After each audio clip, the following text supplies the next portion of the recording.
Ya lo comentaba Edith en el bloque pasado, algunas personas se han sorprendido de lo que ha ocurrido con el Código Penal, pero yo creo que no podía ser de otra manera. Era un código que definitivamente en el 2021 no podía encontrar la aprobación de una mayoría congresual en un país democrático y respetuoso de los derechos fundamentales. Así que por eso, precisamente por eso, por la extrañeza que ha generado en algunas personas y por la trascendencia del tema, hoy conversamos con el diputado por Alianza País para la circunscripción 1 del Distrito Nacional, José Horacio Rodríguez. Gracias, José Horacio, por estar con nosotras tan temprano en la mañana. Buenos días, para mí siempre es un gusto compartir con ustedes, Edith y Carolina, acá en el día. Sí, buenos días.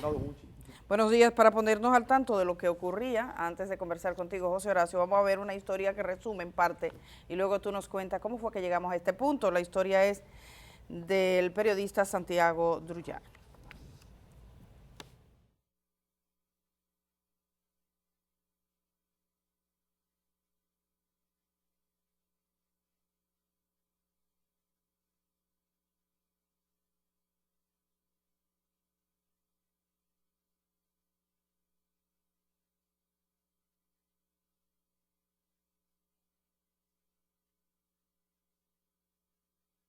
Vamos a recuperar, por favor, esa historia. Fracasan, así lo titulaba el periodista, con mucho acierto, por supuesto. Es la noticia del día, nadie se lo esperaba. Caía el Código Penal en el Congreso de la República Dominicana. Después de tantas reuniones, después de tantos debates, ahora se están echando las culpas a ver quién fue responsable de eso. Vamos a ver la historia y quizás nos pongamos un poquito más en contexto. Penal dominicano, y es que a pesar de las arduas labores realizadas por los diputados durante 2 días, conociendo los 419 artículos del proyecto, debido a la fragmentación del voto de los diputados PRMistas, el código no pasó. Hay una parte de compañeros PRMistas que todavía tienen la cabeza en la oposición y no han entendido que a gobernar se aprende gobernando y a legislar legislando. Aquí estábamos convocados a nosotros saldar un pasivo histórico legislativo. 20 años el código dando vueltas. Después de tanta lucha porque se aprobara el código, porque un código que tiene tantos años, código napoleónico, yo creo que en el único país del mundo que hay un código tan viejo, sin ningún cambio, habiendo tantos delitos nuevos, habiendo tantas cosas malas en el mundo, se mantenga. Diputados, los llamo a socorrole, por favor. El principal motivo de los debates surgió a raíz del grupo de diputados que están a favor de las 3 causales y de los liberales que aseguran que la justicia dominicana no debería continuar siendo afectada por un código que es tan viejo como la República misma. Yo presumo que hubo mucha confusión entre lo que apoyan una u otra modalidad de las causales, de las no causales y ese tipo de cosas. Luego los bloques deberán reunirse y establecer algún nivel de control. Los diputados PLDistas y otros partidos minoritarios indican que independientemente del tiempo que tenga el código esperando ser aprobado, no van a ceder para dar su visto bueno hasta que dicho proyecto no esté acorde con sus principios. ¿Por qué que dicen que tiene 20 años?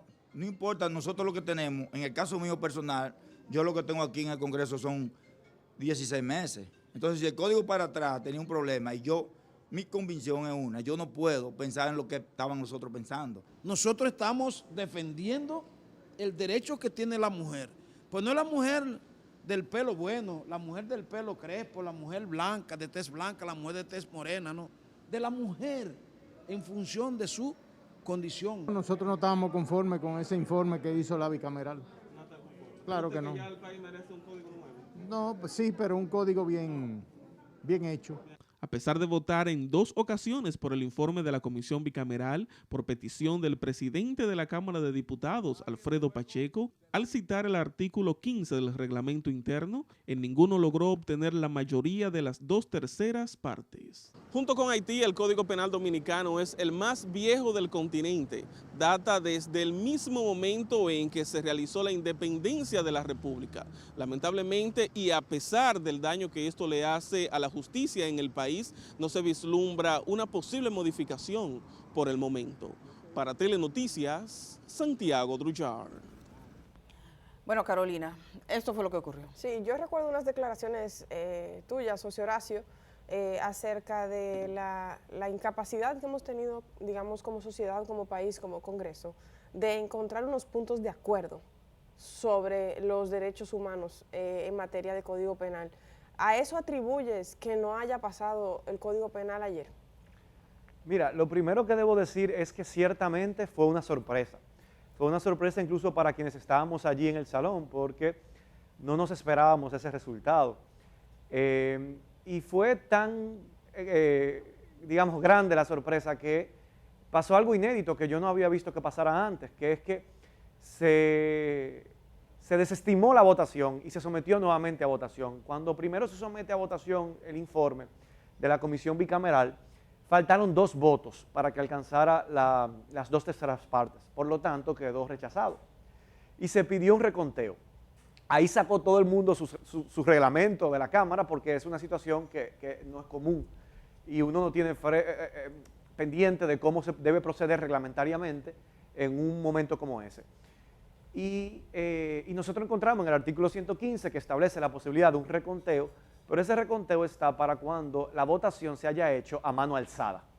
Como la votación era electrónica, no era necesario un reconteo porque la pantalla está allí con el voto de cada quien. No se equivoca. No, exacto, el sistema electrónico no se equivoca. Entonces ahí se acudió al artículo 116, que dice que cuando no se está sometiendo un proyecto de ley, en este caso lo que se estaba sometiendo era el informe del proyecto, se puede, con una mayoría calificada de 2/3 partes, anular la votación y hacer una nueva votación. Y el presidente sometió esa moción y fue aprobada abrumadoramente, que se anule la votación para hacer una nueva votación. Cuando se vota nuevamente, en ese momento el expresidente de la Cámara, Camacho, solicitó un cuarto intermedio para que un poco los bloques pudieran afinar. ¿Qué significa un cuarto intermedio? Ese es como un receso de unos 15 minutos mínimo, para que los bloques puedan, los diputados puedan ir a sus bloques y allí los voceros, los partidos, alinear sus posiciones y definir un poco el panorama, discutir y ponerse de acuerdo y volver. Entonces, es como un receso. Sin embargo, el presidente Pacheco decidió someterlo inmediatamente de nuevo a votación. Y en ese momento la diferencia fue aún mayor, porque la diferencia para alcanzar las 2/3 partes, faltaron 8 votos. O sea que en una primera votación solamente faltaban 2, en una segunda votación se amplió esa diferencia. ¿Cuál es el aprendizaje? Bueno, yo tengo un año completo oyendo que el problema es que no se podía incluir, siempre la sociedad entiende que es por las causales que el código no se ha podido aprobar, un poco eso ha trascendido y se ha instalado en el imaginario, pero está demostrado lo contrario, porque se decía que no se podían incluir las causales porque si no, no se aprobaba el código. Sin embargo, el informe no incluía las causales y tampoco fue posible aprobarlo. Ciertamente, el presidente de la Cámara ayer hablaba de que coincidieron en una misma postura diputados de corrientes ideológicas distintas. Y fue así.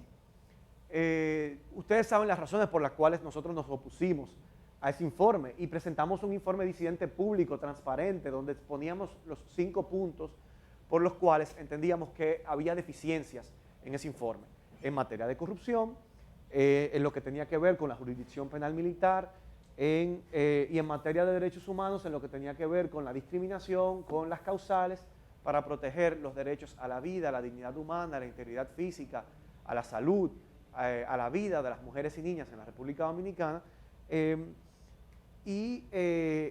algunos de los puntos fundamentales. José Horacio, los defendimos con transparencia en el informe y en el pleno. José Horacio, hay un diputado que decía ahí, dice, quizás hubo una confusión entre las partes al momento de votar. ¿Tú crees que fue un problema de confusión o es un problema de una radicalización de quienes querían una cosa y otra? Porque, en cierto modo, digamos que aquellas personas que querían, primero que se penalizara el aborto en todas sus formas. Fueron complacidos. Exacto, iban a lograrlo, o sea, el aborto iba a ser penalizado, incluso si una mujer estaba en peligro de vida, peligro de muerte, su vida, tenía que parir. Según ese código, tenía que parir. Entonces, ¿qué fue? Si una niña de 9 años era violada por su padre, tenía que parir su nieta. Exacto. Y entonces, fueron complacidos. Entonces, pero bueno, después fueron surgiendo algunos puntos más y vimos que ya no era el tema solo de las 3 causales, que era los militares con el tema de tener su propia justicia ellos, que tenías el tema, por ejemplo, de la corrupción, para que la gente entienda bien claro, que prescribe la carretera de Samaná, eso es 20 años que se comenzó. Entonces, si de repente el Ministerio Público dice, pero ahí hubo, porque se sabe que eso no fue de que un error, ahí algo hubo. Déjame investigar qué hubo ahí, no hay ni que investigar porque ya pasaron 20 años. Entonces, ¿qué fue lo que pasó? Si parecía que estaban ganando esos sectores, ¿por qué razón, efectivamente, aquellos que aprobaban que se penalizara el aborto, al final votaron contra el código que tenía lo que ellos querían? Sí, por eso es que fue precisamente una sorpresa, porque los sectores más conservadores de la sociedad lo que pedían era, no puede haber aborto de ninguna manera. Aunque una mujer vaya a morir, no puede abortar. Aunque una niña fue violada con 9 años por su papá, tiene que parir a su nieto, no puede abortar. Ese extremo de la sociedad, porque no estamos hablando de que estamos a favor del aborto, estamos hablando de que tienen que haber algunas excepciones que permitan que, para salvar la dignidad, la vida de una mujer. Fueron complacidos esos grupos. ¿Pero qué pasó, más conservadores de la sociedad. Pero ¿qué pasó? pasa? Que cada vez querían más y querían un código que permita ejercer violencia en el hogar al momento de aplicar la disciplina. Querían un código que permita que se pueda discriminar indiscriminadamente. Entonces, en esa búsqueda de pedir más y más para llevar a esta sociedad hacia un estado extremo y conservador, como si viviéramos, no sé, en un país del Medio Oriente, donde impera las leyes en base a religiones musulmanas. Ojo, yo respeto todas las religiones, pero yo creo en la separación del Estado y de la iglesia. Claro. Pero cada vez se quería ir como un poco más allá. Eso fue lo que pasó entonces. Y entonces, por ir ese más allá, eso terminó boicoteando el código. O sea, eso terminó haciendo imposible que el código fuera aprobado. Y nos obliga a reflexionar como sociedad. Nos obliga a pensar cómo nosotros podemos evitar como sociedad encaminarnos hacia esos extremos que son negadores de derechos. Y yo creo que faltó algo, que fue lo que a mí me faltó decir en mis palabras allí dentro. Empatía faltó. La empatía es la capacidad que podemos tener los seres humanos de ponernos en los zapatos de otros, de poder sentir lo que sienten otros y otras personas. Si hubiera habido empatía, ese código hubiera podido ser aprobado.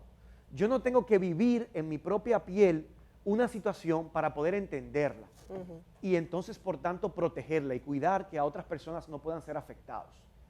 Yo creo que si nosotros promovemos la empatía, educamos en empatía, en entender que a mí no me tiene que faltar un plato de comida para yo poder ser solidario y entender que todo el mundo tiene derecho a tener una comida en su mesa.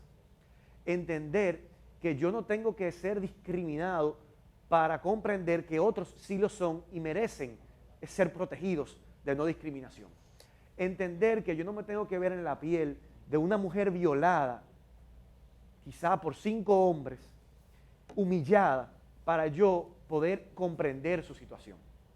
O sea, empatía nos faltó a la hora de aprobar este código. Y si pudiéramos promover y educar en empatía y vivir en una sociedad que profundice ese valor, quizá hoy tuviéramos un código penal para la República Dominicana.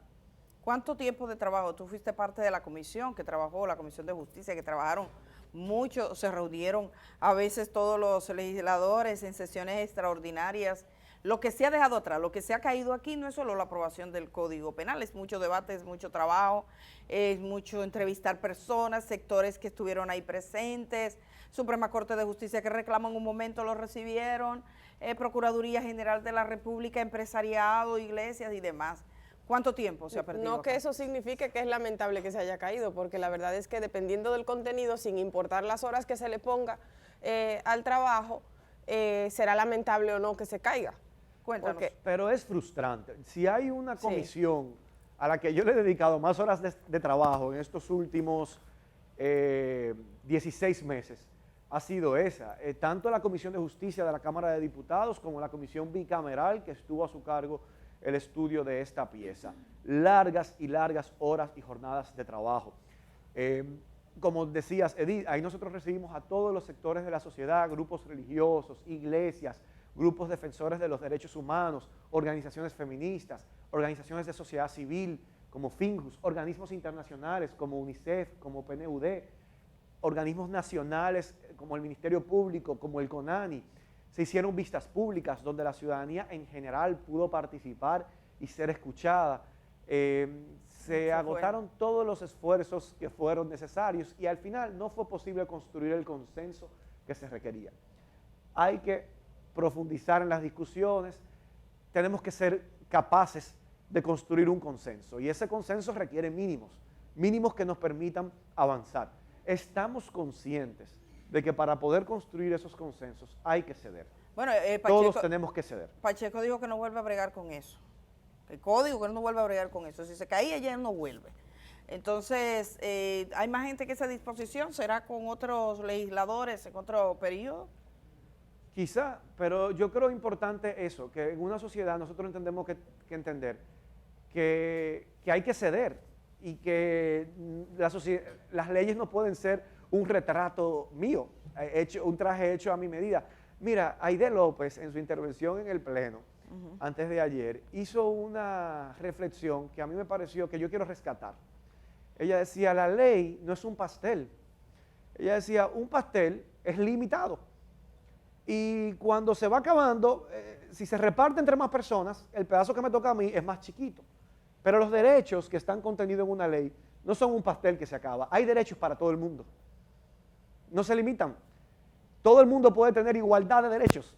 Que se reconozcan los derechos de otro no quiere decir que yo tengo ahora menos derechos. Sí, ahora y lo que queremos es todos los derechos para todas las personas. Eso es lo que se pide. Y nadie puede entender que, que cuando tú asignas derechos, se trata de un pastel donde le toca menos y el pedacito que te toca a ti es más chiquito, ¿no? He visto podemos tener eso es lo chulo de los derechos, que podemos que tú puedes tener el tuyo y yo puedo tener otorgar los derechos a todas las personas y que todo el mundo puede disfrutar un pastel del mismo tamaño cuando de derechos humanos se trata. Edith, José Horacio, yo creo que la gran pregunta que se hace la gente en su casa es, ¿y ahora qué? Sí, mucha gente me preguntaba eso por las redes sociales. Yo quiero aprovechar para aclarar que el proyecto en sí no fue rechazado. Fue rechazado el informe y por eso lo menciono porque la hora que nos lleva a reflexionar sobre el procedimiento y el trámite legislativo.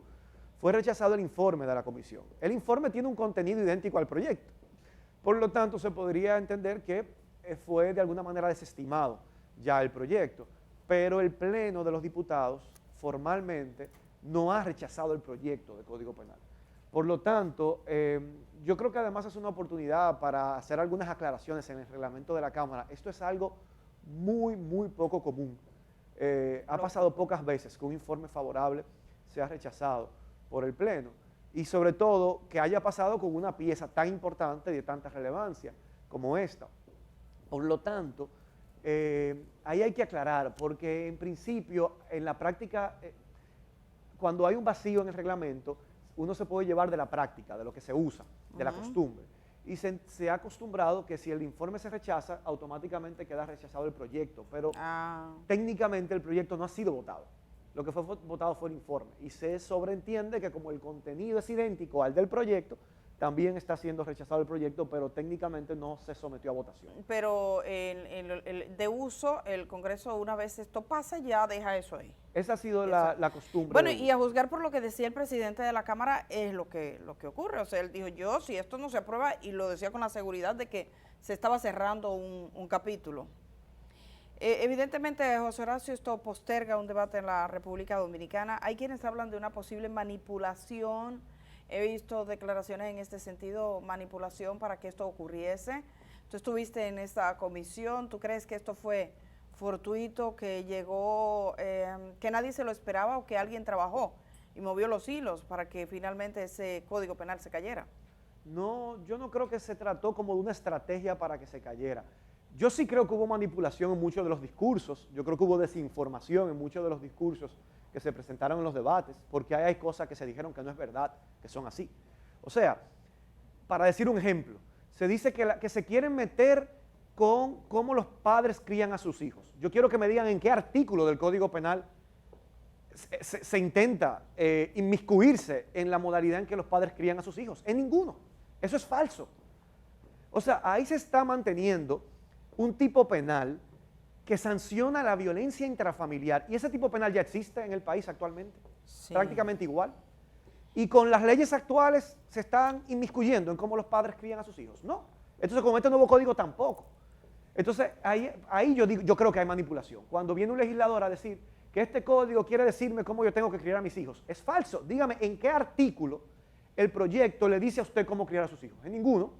Lo que le dice es que usted no le puede caer a palo a un hijo. Y usted no tiene derecho a hacerlo. Y sacarle un diente, porque usted no tiene el derecho a hacerlo, porque es una persona que tiene no un derechos diente de humanos leche. que están consagrados en la Constitución y que les obliga a darle un trato con dignidad.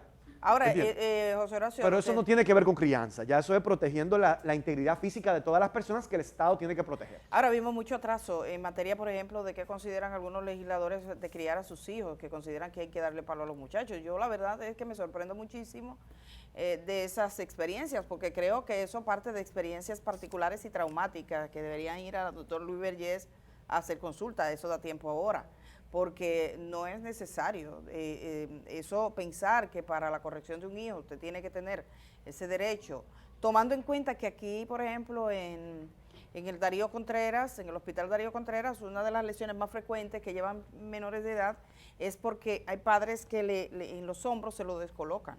Eso me decía un médico y yo me sorprendía. Pueden documentar lo que pasa con ese tipo de temas. El otro, por ejemplo, que aquí se puede decir que un hombre que está casado con una mujer tiene derecho a tener sexo, aunque ella no quiera, cuando sabemos que si usted se va a la Rómulo Betancourt y se sienta ahí un lunes, hay cantidad de mujeres que están diciendo, mire, yo le dije a ese hombre que ya no quiero nada con él y él dice que es obligado. Entonces sabemos que aquí hay mujeres que mueren porque sencillamente deciden separarse de una pareja violenta y decirle en una ley, sí, ella es su esposa, usted tiene derecho a tener sexo, aunque ella no quiera. Eso es horrible, ese es un mensaje terrible. Y el último mensaje que a mí me pareció horroroso, hoy escribía un joven abogado que es activista, decía, muy violento el discurso sobre los homosexuales. Muy violento, o sea, todo lo que ahí se dijo, pensar que hay muchachos que estén en sus casas y que estén preguntándose sobre su identidad sexual y que usted le salga con toda cantidad de burlas y cosas que el mundo ya no admite, nos habla de un gran retroceso. Yo no sé qué opinas tú sobre ese nivel de debate, aunque obviamente tengas la delicadeza de quien eres parte también del debate, pero vimos cosas que no suponíamos. Con ese tema también hubo manipulación y hubo desinformación, porque hubo unos discursos tremendistas que quisieron decir, que si la violación es a una lesbiana, la pena es mayor que si es a una heterosexual. Eso es falso. Eso es falso. Las agravantes de la violación sexual aplica para cualquier mujer, no importa su orientación sexual. Y hay agravantes, por ejemplo, que la pena se ve aumentada cuando para hacer la violación sexual se utiliza un arma. Es una circunstancia agravante y tiene la misma pena. Y no dice que se trata, ahí no habla de orientación sexual de la víctima del delito, y la pena es la misma para cualquier mujer.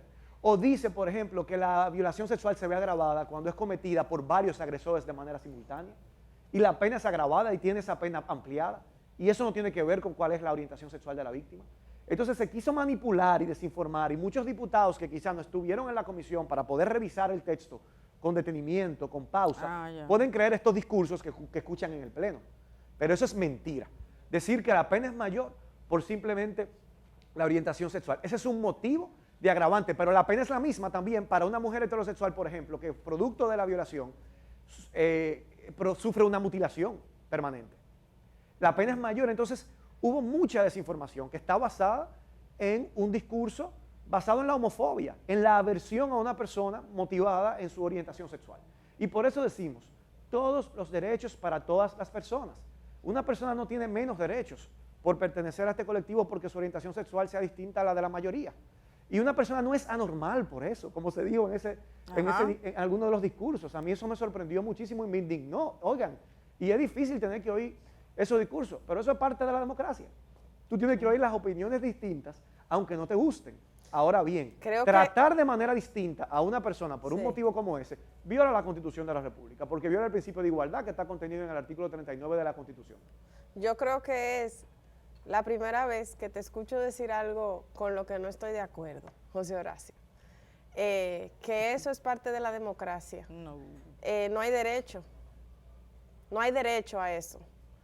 No hay derecho ni siquiera bajo el manto y la protección del hemiciclo, que da muchas protecciones a casi cualquier discurso, a promover ese tipo de virulencia. ¿Discurso de odio?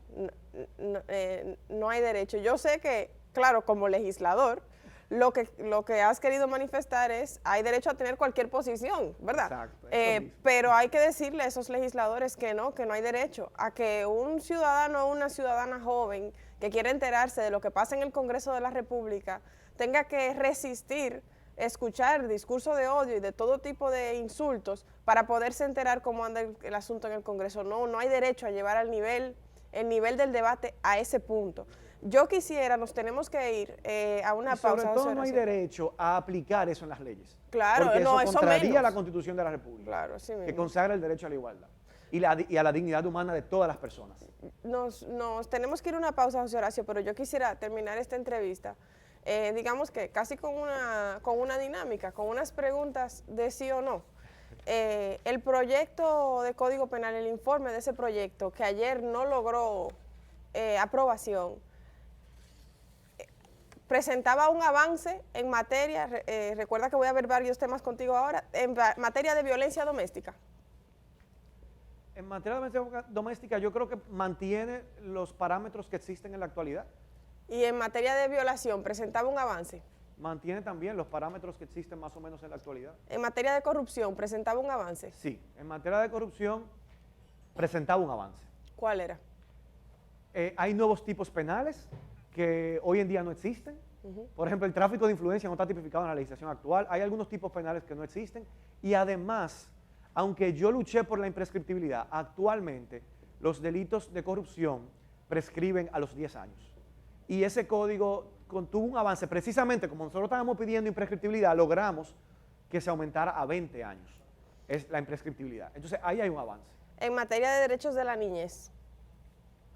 En materia de derechos de la niñez, es muy parecido a la legislación actual. Por eso es que el país no se muere tampoco sin este código penal. Por ejemplo, uno de los temas que se dice que el país necesita que se tipifique las agresiones utilizando el ácido del diablo.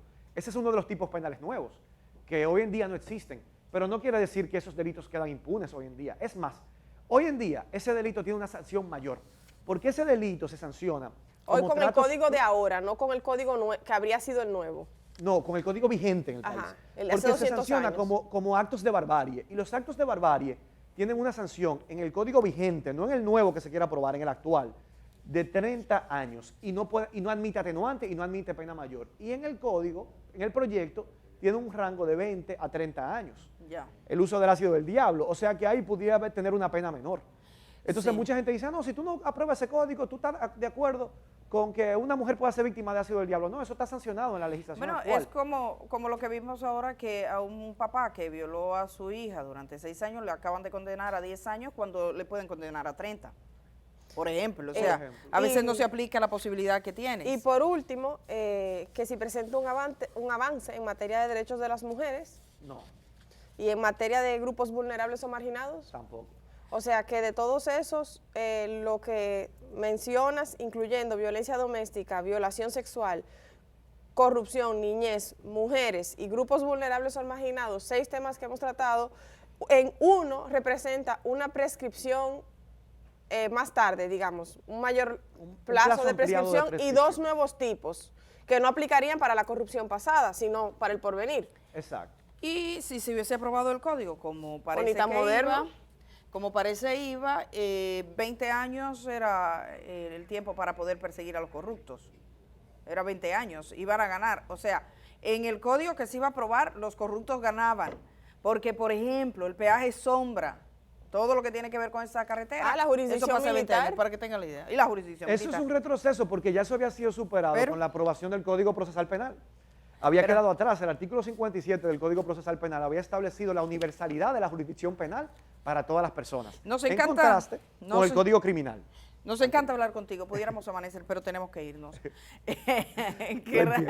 Gracias, José Horacio, por estar esta mañana, por tu disponibilidad para levantarte temprano, para ver con José Horacio. Yo creo que incluso aquellas personas que piensan distinto a José Horacio dentro de la Cámara, saben que él no se va a inventar una cosa y va a decir lo que pasó. Y por eso nosotros quisimos hablar esta mañana con él, porque confiamos y sabemos que aún aquellas personas que tienen un criterio distinto le respetan porque no anda haciendo cositas y tratando de envolver para mostrar lo que no es. Esto fue lo que pasó. Entonces, está disponible la sesión en la página de la Cámara de Diputados en sus plataformas digitales. Gracias a José Horacio, que pases feliz Navidad. Después el año próximo hablamos de código de nuevo. Hoy vamos a dejar a Maribel Contreras. Maribel Contreras, periodista y colaboradora de este programa, está cada viernes. Ella tiene 2 entrevistas. Tiene a una misionera, es miembro de una organización que promueve una obra, la obra musical Raíces, y además Rebeca Masalles, que es violinista destacada, estudiante becada en la Universidad de la Florida. Vamos a ver cómo nos anima la mañana y nos cambia la perspectiva con su violín. Así que nosotras dos, Carolina Santana y una servidora, nos vamos por hoy. Estamos aquí, si podemos, con Carolina también para despedirnos ahora, señor director, porque vamos a dejar a Maribel. Uchi Lora, no sé si es posible, nuestra productora, que nos ponga las 2, ¿verdad?, para despedirnos ambas. 2 en cajita porque no tienen aquí el amplio, pero, pero las 2 en cajita yo sé que pueden ponerlo. Es simplemente para darles a todos y todas las gracias por habernos sintonizado, hacerlo a la misma vez, producción, y decirles que les esperamos el lunes a las 6 de la mañana, que desde ya, hoy viernes, empezamos a trabajar todo el contenido de la semana que viene, atentos siempre al acontecer nacional e internacional para traerles un resumen lo más interesante y lo más apegado a los datos posible. La semana anterior, Uchi Lora no se despidió viernes porque pasó esto mismo, que dejamos a Maribel y no llegó a decir que se iba de vacaciones. Uchi ha estado toda la semana de vacaciones. Yo entro ahora a durar unos días fuera de este programa unos días. O sea, ella sale. Sí, salgo ahora. En lugar de estaré con mi hijo y la felicidad no me alcanza. Tú sabes lo que es eso. Y estaré aquí de nuevo. Uchi Lora y Carolina Santana estarán el próximo lunes. Y bueno, estaremos también en algunos programas que hemos preparado durante este tiempo para ustedes, programas de Navidad. Señores, que sean felices, tengan una feliz noche el día 24 y 25. Recordemos que a cada mesa debe llegar, aunque sea un trozo de pan. Y nos vamos dejándoles con este mundo artístico que nos trae Maribel Contreras. Vacuna de refuerzo para Navidad y Nochebuena. Nos vemos.